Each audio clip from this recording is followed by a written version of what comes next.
سب سے بڑی نیکی یہ نہیں کہ غریب کو امیر کر دیا جائے، بلکہ سب سے بڑی نیکی یہ ہے کہ امیر ہو یا غریب ہو اسے دیانتدار کر دیا جائے۔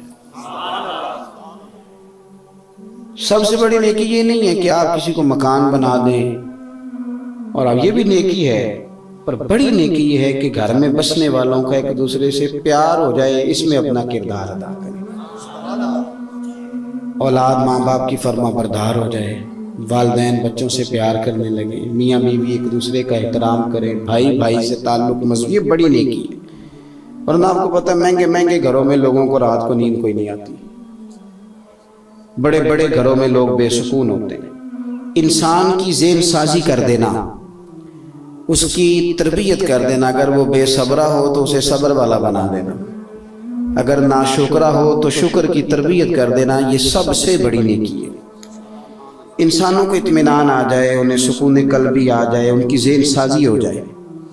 اللہ تبارک و تعالیٰ نے دنیا میں جو انبیاء کرام علیہ السلام بھیجے نا، وہ انسانوں کی ذہن سازی کرنے کے لیے بھیجے، انہیں قتل و غارت سے، ظلم سے، جبر سے، بے دردی سے، بے راہ روی سے، دھوکے سے، فریب سے، فراڈ سے بچانے کے لیے، لوگوں کو بتانے کے لیے کہ حق کیا ہے، ظلم اور جبر سے لوگوں کی جان چھڑانے کے لیے انبیاء تشریف لائے۔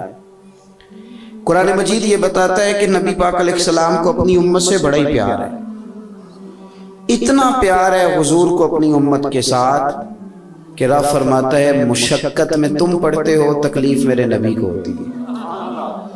لَقَدْ جَاءَكُمْ رَسُولٌ مِّنْ أَنفُسِكُمْ، تحقیق تمہارے پاس تمہیں میں سے ایک رسول آئے ہیں، عزیز علیہ ما عنتم، تمہارا مشقت میں پڑھنا میرے نبی کو گراں گزرتا ہے، حریص علیکم، وہ تمہاری بھلائی چاہنے میں جلدی کرتے ہیں، بالمومنین رؤوف الرحیم، مومنوں پہ رؤوف بھی ہیں اور رحیم بھی۔ حضور چاہتے تھے جلدی سے میری امت کو بھلائی ملے، مشقت نہ انہیں کوئی آئے۔ سب سے بڑی مشقت وہ ہے جب بندہ دوزخ میں ڈال دیا جائے گا، اللہ معاف کرے، سب سے بڑی مشقت وہ ہے۔ حضور کی سب سے بڑی خواہش یہ تھی کہ لوگ جہنم سے بچ جائیں اور جنت میں چلے جائیں، اس کے لیے حضور جدوجہد کرتے۔ تڑپ لگ جاتی ہے نا بندے کے دل میں کسی چیز کی، باپ بوڑھا ہو گیا، بہنیں بڑی ہو گئیں، گھر میں غریبی ہے، تو میں نے دیکھا بھائی پردیس چلے جاتے ہیں، ساری زندگی وہاں گزار دیتے ہیں، پچھلوں کو پالتے ہیں، اپنا تو بیچارے 35 سال کمبل بھی نہیں بدلتے، جس میں گئے ہوتے ہیں وہی رہ جاتا ہے۔ یہ ساری محنت کرتے ہیں۔ میری طرف دیکھو بیٹے، جب شرط یہ ہے کہ تڑپ لگ جائے، اسے احساس ہو جائے کہ میرے گھر میں غریبی ہے، یہ تڑپ ایک عام آدمی کو لگ جائے کہ میں نے دیکھا ہے غریب آدمی کا شوق بن جائے نا میرے بچے پڑھ جائیں، بڑے یتن کرتا ہے، کرائے کا مکان لے لیتا ہے شہر جا کے، لیکن بچے پڑھانے، تڑپ جو لگ گئی۔ ایک تڑپ مدینے والے محبوب کو بھی تھی، وہ تڑپ حضور کو ساری رات رلاتی تھی، دعائیں مانگتے تھے، سارا دن حضور کو وہ تڑپ لے کے گھومتی تھی۔ کبھی عکاس کی منڈیوں میں چلے جاتے، او لوگوں کلمہ پڑھ جاؤ، کبھی اپنے برادری قبیلے خاندان والوں کی دعوت کر کے کہتے سارے آ جاؤ مسلمان ہو جاؤ، کبھی حضور طائف چلے جاتے، ایک بندہ آیا تب بھی، 1000 بندہ آیا تب بھی، حضور کہتے کہ تمہارے ذہن بدل جائیں۔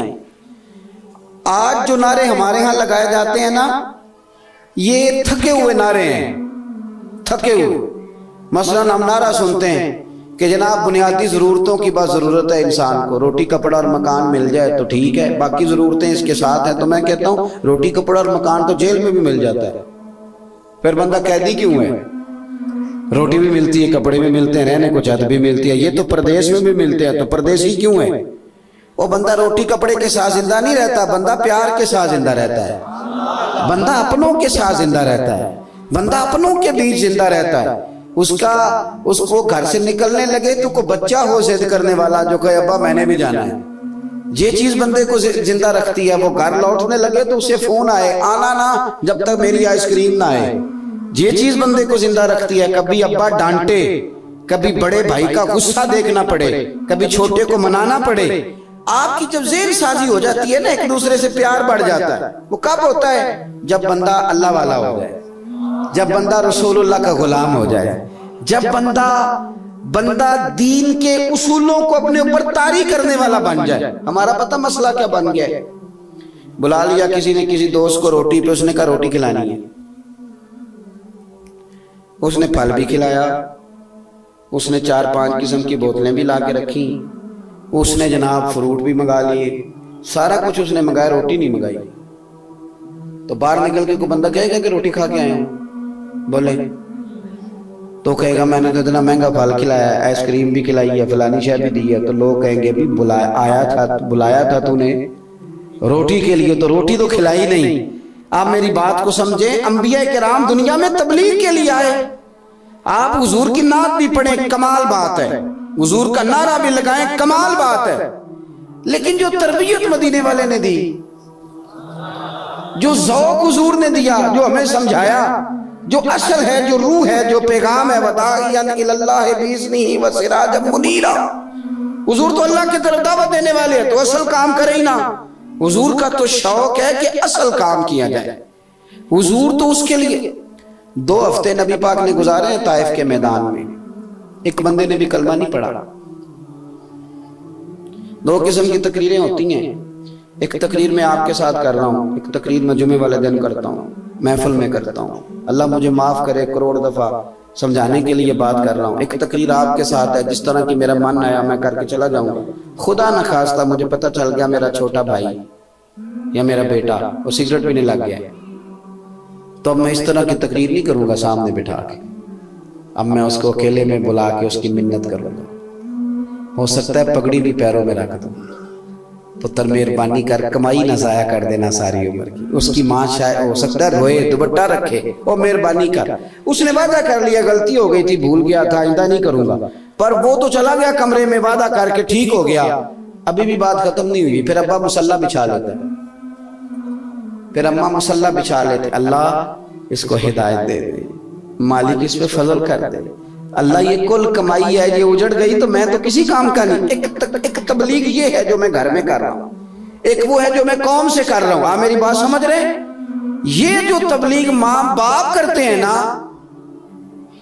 اس سے کئی گنا بڑھ کے مدینے والے محبوب اپنی امت کو تبلیغ فرماتے ہیں۔ یعنی دن کو حضور جا کے پیغام دیتے کہ دین قبول کر لو، اور رات کو مصلی بچھا کے روتے، اللہ ان کے دل دین کی طرف موڑ دے، اللہ یہ ان کو پتہ ہی نہیں یہ کیا کر رہے ہیں، اللہم اہدی قومی فإنہم لا یعلمون، اللہم اہدی قومی فإنہم لا یعقلون، یا اللہ انہیں ہدایت دے دے، انہیں پتہ کوئی نہیں یہ کیا کر، انہیں عقل کوئی نہیں یہ کیا کر، اللہ انہیں ہدایت دے دے، سمجھ دے۔ تڑپ 2 ہفتے حضور رہے طائف میں، ایک بندے نے بھی کلمہ نہیں پڑھا، آخر میں انہوں نے روڑے مارے، آخر پہ روڑے مارے،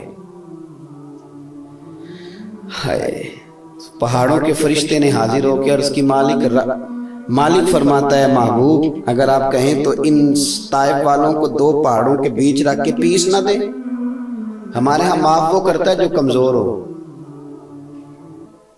تو کہتا ٹھیک ہے، پھر اللہ وہ بھی تے دارت لگنی ہے نا، اس نے معاف نہیں کیا، یہ کمزور پڑ گیا۔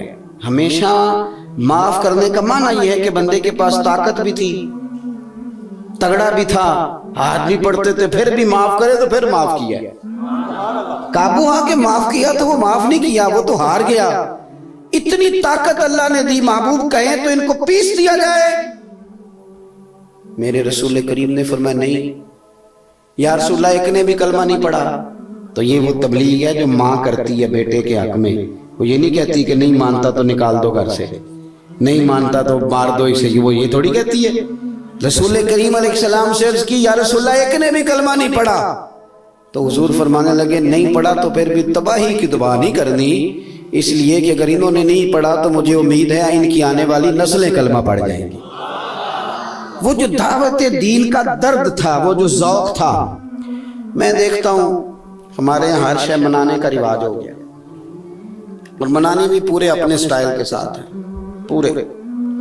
آپ تو بڑے نفیس لوگ ہیں، چپ کر کے بیٹھے ہوئے ہیں، نعت میں نے سن لی، ورنہ میں تو آج کل بڑا ڈرتا ہوں، اس لیے کہ جب نعت کھاتا ہے تو ساتھ نوٹ پھینکنے والے بھی آتے ہیں، پھر وہ جو شعر جس پہ نوٹ آتے ہیں اس پہ عشق بھی کبھی اونچا ہوتا ہے کبھی نیچا ہوتا ہے، کمال قریب بیٹھا بندہ میری طرح کا پریشان ہو جاتا ہے، پھر وہ موٹے موٹے لوگوں کے نام بھی یاد کرنے پڑتے ہیں جن کے ہاتھوں میں نوٹوں کی دتیاں ہوتی ہیں، پھر ان کو عاشق رسول بھی کہنا پڑتا ہے، ان کے نام کو 4-5 شعر بھی کر، کئی تو مصیبتیں ہیں، کئی قسم کے رٹے ہیں۔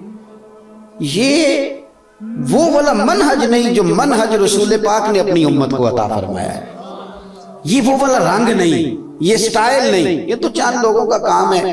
بس ٹھیک ہے، کبھی محرم آیا تو کسی کا سیزن شروع ہو گیا، تو ربیع الاول آیا تو کسی کا سیزن شروع ہو گیا، یہ انداز دعوت نہیں۔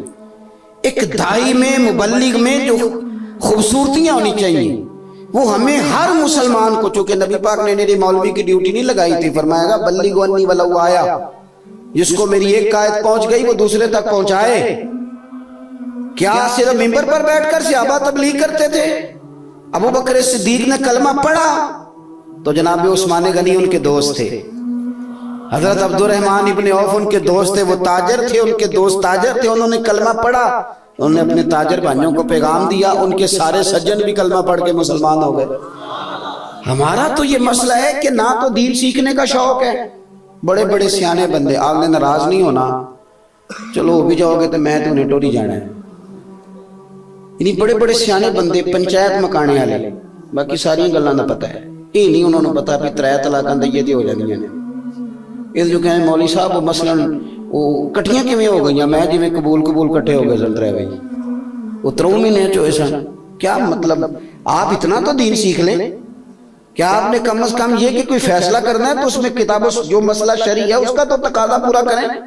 آپ اپنی رائے کو دخل اندازی دے رہے ہیں اس کے اندر، آپ کو ضروری چیزوں کا بھی پتہ نہیں، باقی ساری خبر ہے، باقی بڑی مثالیں آتی ہیں، صرف وہ آیات ہی نہیں آتی جو ضروری تھی سیکھنی۔ رسول پاک کا درد ہے، اور حضور بڑی حکمت سے، بڑی دانائی سے، حدیث پاک سننے آپ کو بڑا لطف آئے گا، قاضی ایاز مالکی نے لکھی ہے، ایک شخص نے نا حضور کی بارگاہ میں آ کے کچھ مانگا، حضور نے کچھ دیا، وہ نا مقدار دیکھ رہا تھا، معیار نہیں دیکھ رہا تھا۔ کچھ لوگ وزن دیکھتے ہیں نا، یہ نہیں دیکھتے چیز قدر والی کتنی ہے۔ اور بعض نے لکھا ہے وہ تورات سے اس نے سن لیا تھا کہ حضور بڑے حلم والے ہوں گے، وہ حضور کا حلم آزما رہا تھا، حضور نے کچھ دیا تو وہ تو مقدار دیکھ رہا تھا، حالانکہ اسے یہ نہیں پتا تھا کہ حضور سے قطرہ بھی مل جائے تو کئی دریاؤں سے زیادہ اس کا وزن ہوتا ہے۔ میرے کریم سے گر قطرہ کسی نے مانگا، دریا بہا دیے ہیں، دربے بہا دیے۔ تو حضور نے کچھ دیا تو اب اس نے تو دیکھا نا کہ ہیں کتنے کو، تو وہ کہنے لگا جی میں تو بڑی تعریف سن کے آیا تھا، معاذ اللہ آپ نے تو دیے کچھ نہیں۔ بعض صحابہ نے ارادہ کیا کہ اس بے ادب کو سزا دی جائے، حضور نے فرمایا ٹھہر جاؤ، نبی پاک اندر لے گئے، جتنا دیا تھا نا ڈبل کر کے دیا، پھر اور ڈبل دیا، پھر اور ڈبل دیا، اب تنگی داماں پہ نہ جا اور بھی کچھ مانگ ہیں، آج وہ مائل بتا تو اور بھی کچھ مانگ۔ اور ایک شاعر نے خوب بات کی، کہنے لگا دیکھا جو ان کو بانٹتے تو میں نے بھی بڑھ کے شوق سے دستے عطا کے سامنے دستے طلب، میں نے کہا چلو 2 قطرے مجھے بھی مل جائیں، اور حضور سے مانگ کے کھاؤ، اسی میں فائدہ ہے۔ یہ 25,000 مانگ کے 40,000 مانگ کے اپنا نقصان نہ کرو، حضور سے کیوں کہ کون دیتا ہے دینے کو منہ چاہیے، دینے والا ہے سچا ہمارا نبی۔ حضور سے لیں اور مانگیں گے، مانگے جائیں گے، منہ مانگی پائیں گے، سرکار میں نہ لا ہے نہ حاجت اگر کی ہے۔ نبی کریم صلی اللہ علیہ وسلم نے دیا تو خوش ہو گیا، توجہ ہے میری بات پر؟ پہلے کہہ رہا تھا دیا کیا ہے، اب خوش ہو گیا، کہنے لگا یا رسول اللہ یہ تو کمال ہو گئی، حضور اس طرح کا رنگ تو کبھی دیکھا ہی نہیں۔ پھر کہنے لگا کریم محبوب قربان جاؤں آپ کے، یا رسول اللہ صلی اللہ تعالی علیہ وسلم، اللہ آپ کو بہتر صلہ دے، میری طرف سے، میرے گھر والوں کی طرف سے اتنی سخاوت۔ حضور نے فرمایا یہی بات باہر جا کے میرے صحابہ کے سامنے کہہ دو گے؟ گویا جب تم نے کہا تھا نا نہیں دیتے تو ان کے دل ٹوٹ گئے تھے، جب تم کہو گے نا بڑا دیتے ہیں تو ان کے کلیجے ٹھنڈے ہو جائیں گے۔ اس نے کہا کہہ دوں گا، اس نے باہر آ کے کہہ دیا صحابہ کے سامنے، صحابہ خوش ہو گئے۔ اب یہاں نا نبی کریم نے ایک مثال بیان کی، حضور فرمانے لگے میری اور تمہاری مثال پتہ کس طرح؟ یا رسول اللہ کس طرح؟ فرمایا ایک آدمی کی اونٹنی بھاگ گئی تھی، بہت سارے لوگ دوڑے اس اونٹنی کو پکڑنے کے لیے، کسی نے نیزہ اٹھایا، کسی نے خنجر اٹھایا، کسی نے ڈنڈا اٹھایا،